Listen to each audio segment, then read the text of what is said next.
What's up guys, welcome back and I hope you're all doing awesome. And today we'll be checking out some revenge stories where people get what they deserve. So make sure to subscribe if you haven't yet and let's get right into it. Was bored at work, so got a guy fired and possibly sent to prison for fraud. I work the night shift as a receptionist at a hotel in Norway, and most nights are spent watching Netflix and playing games. Last summer was really slow, and I also worked a lot extra, so I ran out of stuff to watch and games to play. One night I got a mail from Scooter. He wanted to book a room for almost 20 days. I just had to send him the price and confirmation that we had rooms available, and he would then send me his credit card info for me to pre-charge. Normally, we just delete these kinds of mail, but I was bored out of my mind, so I responded with an offer for around $2,000 for the entire stay. Also made sure to inform him that he could cancel for free up until the day of arrival. This is probably the most common fraud attempt in the hotel and travel industry. Unlike most businesses, we are able to charge credit and debit cards with only the card number and expiration date. No need for a PIN code, CVC, or other authorization methods. Our software also allows us to deposit money directly to local and international bank accounts by using the card number. Because of this, crapheads like Scooter will try to prepay with stolen and skimmed cards, but then cancel the booking and ask us to refund the amount to a different card. A couple of hours after sending him the offer, he responded with a Visa number and told me to charge him as soon as possible. I checked the card with our validation software, and to my big surprise, it did not belong to Scooter. If validation succeeds, it will return the card owner's name 90% of the time. I sent him a new mail stating that the card was declined because of insufficient funds. He quickly replied and gave me a new card to try. Guess what? This one didn't belong to Scooter either. Wasn't even the same person as the first card. By checking the BIN code's 6 first digits, I found which banks had issued the cards, not even issued in the same country. My plan was to just call the banks and inform them of the attempted scam, but there were still several hours before I could go home, so I decided to mess with Scooter a bit more. Sent him a reply that the second card went through, and also the quote reference number for his stay at our hotel. As expected, a couple hours later, Scooter sent a mail canceling the order and asked if we could refund the money to a different card, as he had lost his wallet and deactivated the card he paid with. This card was issued from a Polish bank. Not sure why, but Polish bank accounts are often used by people who want to launder money from bitcoins and drugs. At this point, Scooter was probably pretty happy about the $2,000 he soon would receive. I replied that it was no problem for me to transfer the money to a different card, as long as it was valid.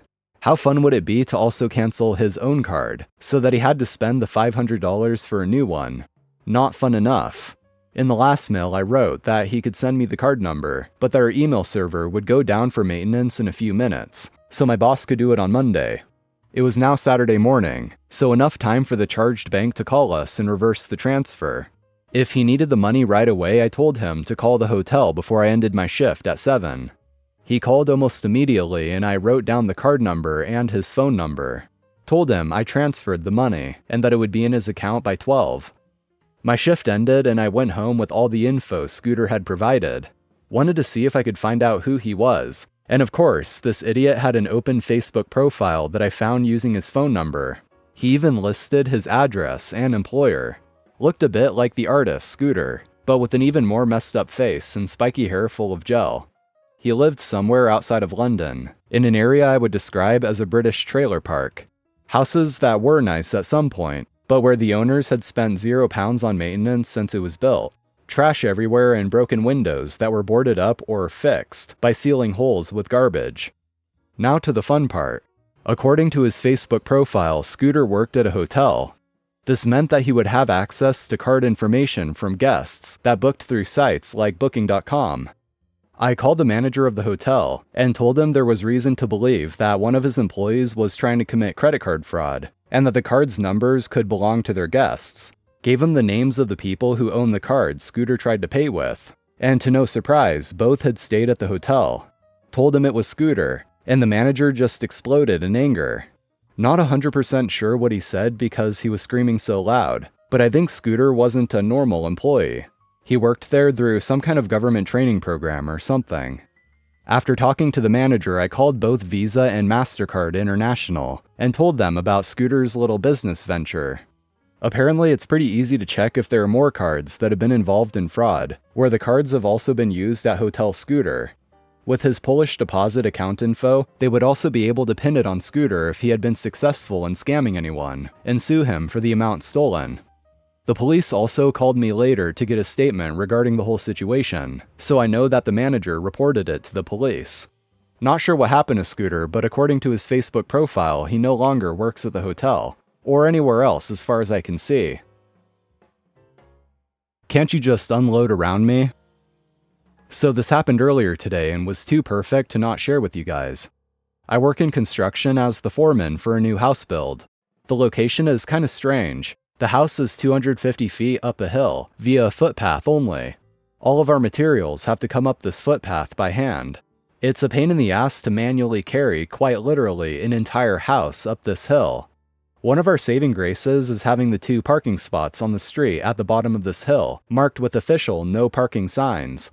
Unfortunately, there is an elementary school about half a block away, and the parents of children seem to regularly, at least twice a day, think it's okay to park in our spots. Now I consider myself a reasonable person, so if someone is parked in the spots and we don't have a delivery or a need to park a truck, I will let it go. If we need the spots and there's someone parked there, however, I will ask them to move nicely, and most of the time they do so immediately. Until today. I get a phone call from the lumber delivery truck that is en route to our location. He says he'll be there in about 2 or 3 minutes. I let him know I will meet him at the street and make sure he has space to park. He's carrying all of the material to frame the roof of our house, which is a lot of really big lumber, and will take easily an hour to bring up the hill. So naturally, I didn't want him parked in the middle of the street with his hazards on for an hour, when we have a perfectly good parking spot for him. As I begin my trip down the hill, I notice there is a school parent sitting in her car idling. Assuming she's just wanting to pick up her child, I walk up to her car and politely let her know that she is parked in a no parking zone, and we really need her to clear it to park a delivery truck. She scoffs at me and rudely states back, "I'll just be a few minutes, and your truck isn't here, take a chill pill, dude." Before I can respond, a giant lumber truck comes around the corner and I wave to him, and then gesture towards him to the woman in the car, who has now put her window back up to ignore me.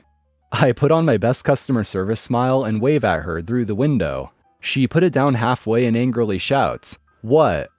By now the truck is pulled up alongside her car, and I politely ask her again, with a stronger tone of voice, to move her vehicle, reminding her that she is illegally parked in a tow-away zone. Then she gives me this wonderful idea. She says, "Can't you guys just unload around me? Jesus, it's not that hard." I give her another smile and walk away. A brilliant plan forming in my head. I instruct the delivery driver to park as closely to her as possible and block her in, with the porta potty that is at one end of our reserved spots, and the parked car that is parked just adjacent to our spots on the other end. He smiles because he immediately gets what I'm trying to do, and proceeds to expertly block this lady and her car into a little 2 parking spot jail. We unstrap the lumber and my guys begin humping the material up the hill. Meanwhile, I call the police parking enforcement to let them know the situation. At this point in time, I wasn't trying to get her in trouble. I just wanted a record of why we were blocking part of the street, so we don't get in trouble with the city. The very friendly traffic officer lets me know that she can be there in about 30 minutes and deal with the situation for me. Wonderful. As we continue to unload lumber, the child of the parent shows up, and wouldn't you know it, Mom is just now realizing that the lumber truck is parked so close, she can't get out of her driver door to meet her kid. She awkwardly clambers across the inside of her car and stumbles out the passenger door, shooting glaring looks at me and the truck driver in the process. She loads her kid into the back and then begins to realize that she has no way of leaving.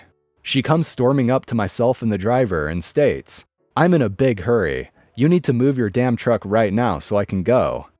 Before I can respond, the driver gets a grin on his face and says, "Ma'am, in order to unload the lumber on the truck, we had to unstrap it. And per our company policy, I'm not allowed to move the truck with any unsecured load on it. Sorry." This sends her into near aneurysm levels of blood pressure. Meanwhile, I can barely contain my laughter. "F your policy, I have somewhere to be," she barks back at him. At this point, with impeccably convenient timing, the parking enforcement officer shows up and parks behind the truck. She doesn't see the officer arrive, and while the officer is getting out of her vehicle, I just casually say, "Can't you just pull out around it? It's not that hard." With the biggest crap-eating grin I've ever had, I watch as she realizes that I just used her line on her. "You," she yells, and storms back to her car and angrily clambers back in through the passenger door and into the driver's seat. At this point, the officer is walking up to myself and the driver. Before she can even introduce herself, the mom in the car slams into reverse and stomps on the gas, crashing into our porta potty and knocking it over, and then throws the car into drive and tries to mount the curb and drive on the sidewalk. The officer, driver, and I are staring in disbelief as she gets halfway over the curb and gets stuck. I can hear her screaming obscenities over the idling truck from inside her car. The officer promptly walks up to the door of the car and orders her out. My favorite part of the entire thing is watching her face go to shock as she realized she just did all of that in front of a police officer. The parking officer calls for a second unit, and she is promptly sat on the very curb she tried to drive over. She sits on the curb yelling to the now two officers about how we told her she could stay there, and that we never asked her to move. The traffic officer responds that she was the one who was originally called when she first refused to move, and that she already knows what's going on.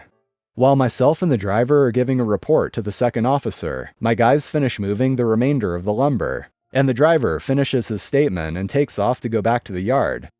By the end of the ordeal, she was arrested, charged with child endangerment. Her kid was in the back of the car the whole time, reckless driving, destruction of property, the porta potty, and driving on a suspended license. On top of all that, she also got her car towed. The kid went home with his grandma, and she went to spend some quality time in a cell. I never expected her to actually heed my advice to just pull around it, but I think next time she'll probably think twice about parking in a towaway zone, if she ever gets a license again. That is all for today, guys. Thank you for watching, I appreciate it. As always, if you enjoyed, hit that like button, and of course, subscribe as well for more. Take care everyone, and I'll see you next time.